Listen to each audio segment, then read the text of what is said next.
Having tense neck and shoulders can really affect your position and your ability to follow your horse's movement. This will impact your horse's performance. For example, rounded shoulders and a tense blocking elbow will encourage the horse onto the forehand and create instability in the rein contact. This can cause the horse to become hollow in the back, hindering the thoroughness of his hind leg. These simple Franklin method techniques out of the saddle will prepare you for a better seat in the saddle. Take your right hand and just place it on your left upper trapezius, so the muscles that live in between the head and the shoulder. And just notice what you find there. As you start to squeeze and sponge and massage this area, how does it feel? This can be an area where we typically hold tension. So you can notice how it feels. That's step number one. And then let's think, how would we like it to feel? How would you like your upper trapezius to feel? Maybe you want it to feel soft, spongy, fluid, adaptable.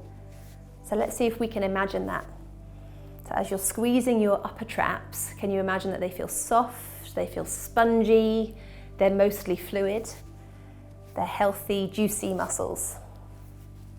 So let's keep going.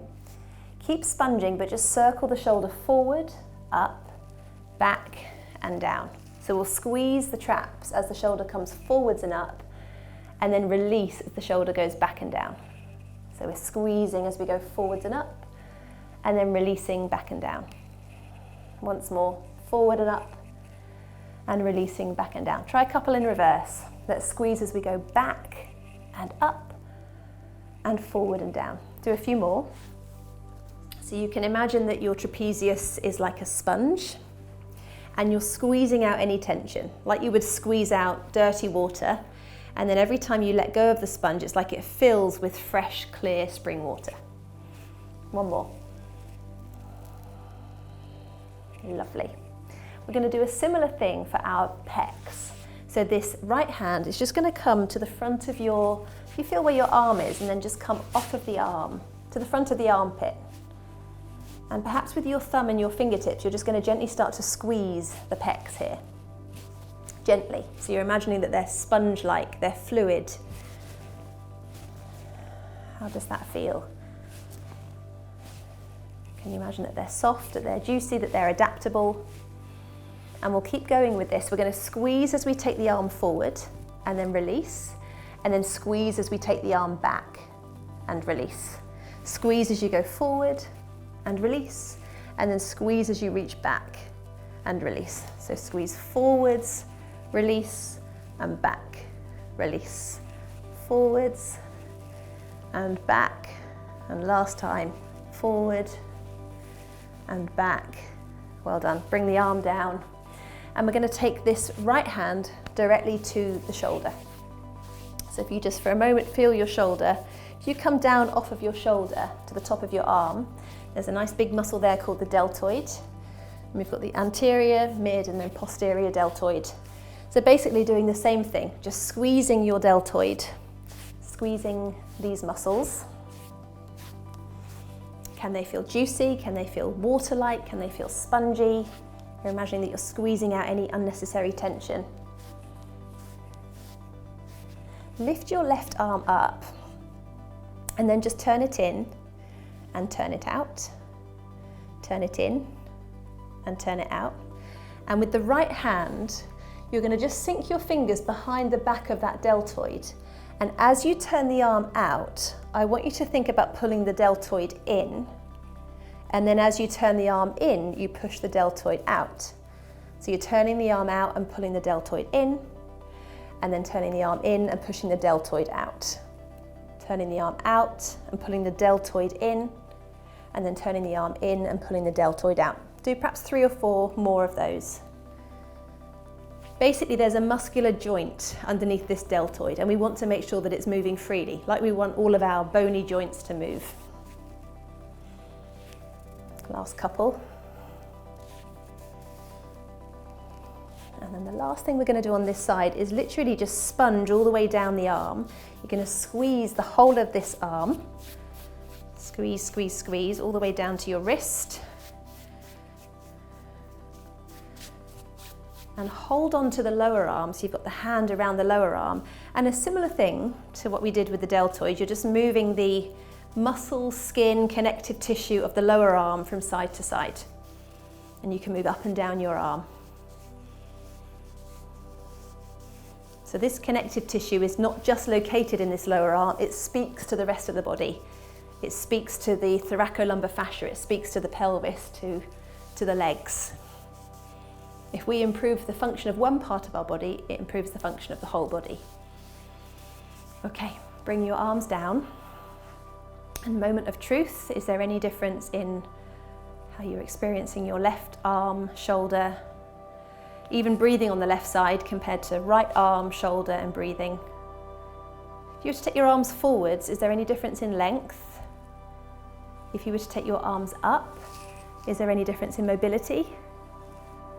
Yeah, slight difference. I feel like my left arm can go a little bit further back compared to my right arm.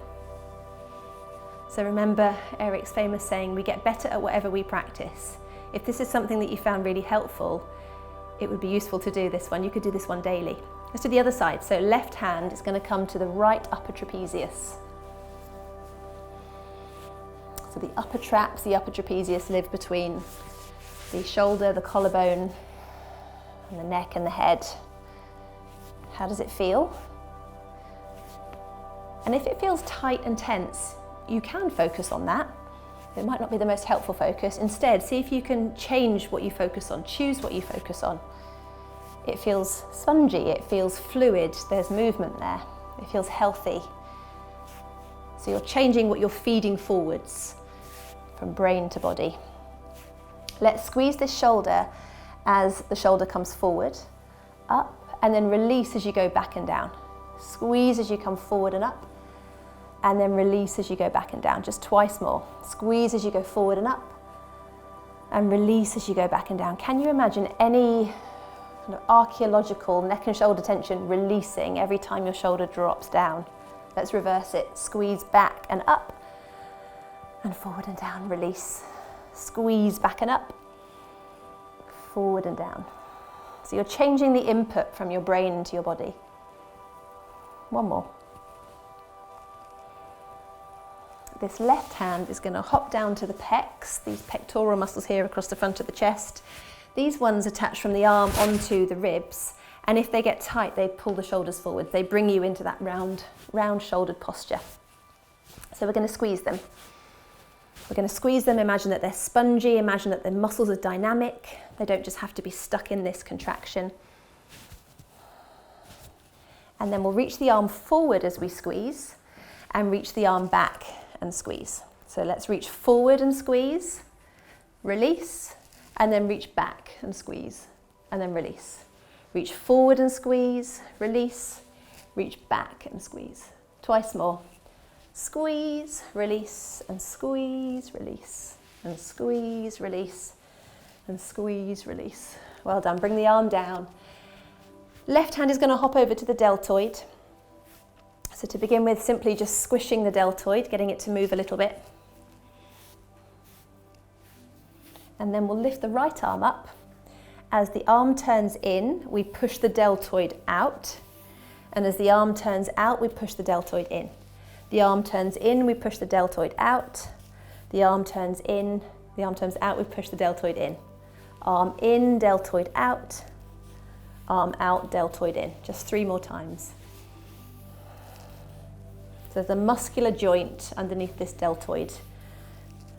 And we're just creating some slide and glide so the muscles can function more effectively. When you've finished off the last one, bring your arm down, and we're going to squish all the way down the arm, over the elbow, to the lower arm, down to the wrist.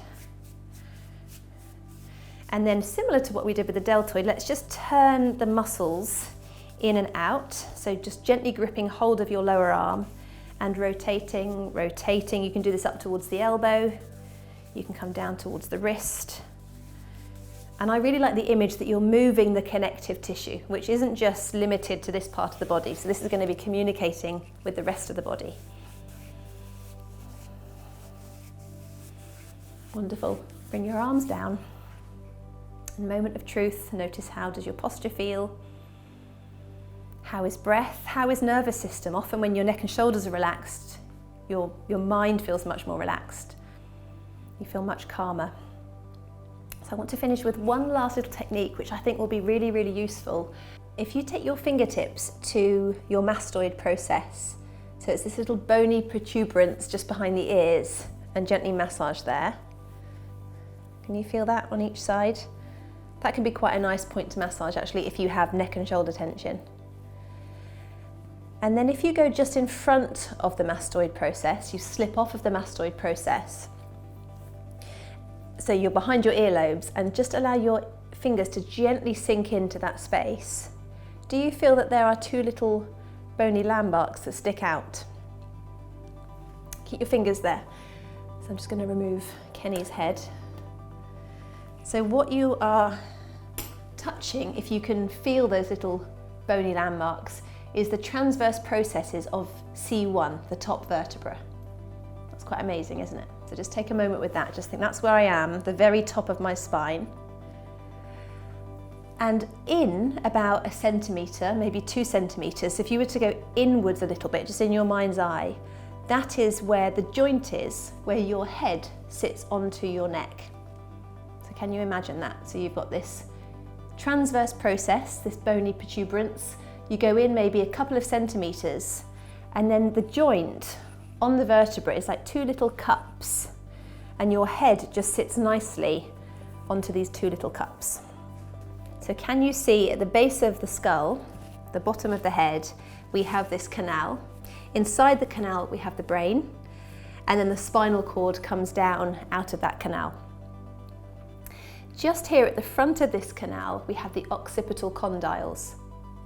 These occipital condyles, it's basically just a curved surface of the bottom of your skull, but they sit beautifully into this joint here. So they sit beautifully into the facet joints of C1 of the top vertebra. So I'll see if I can just show you. So this lovely curved articulation here sits perfectly into those facet joints. Let's see if we can embody that ourselves. So your fingertips are on the transverse processes of C1, the top vertebra. In your mind's eye, you're going to think, I'm going in maybe 2 centimetres. And there I have the facet joints of C1. And my skull sits on top of those facet joints. The occipital condyles sit on top of the facet joints. Can you allow your skull to rest into the facet joints? Can you allow your skull just to be heavy, to be weighted? It weighs between 10 and 12 pounds. And this is the ideal alignment here. This structure is designed to carry the weight of your head. So if we're constantly sitting or standing or moving or riding with the head forward or over to one side, you can imagine that over time that's going to create a lot of neck and shoulder tension if you're constantly carrying 10 to 12 pounds of weight in an unideal posture. So allow your head to rest beautifully on top of the spine. Does it feel like it's resting equally left to right? Just have a sense of that. Does it feel like it's resting equally left to right? And then we're going to bring our arms down and just take a few breaths. How does this feel? Is this a new expression or a new experience of your posture? Head resting on top of neck.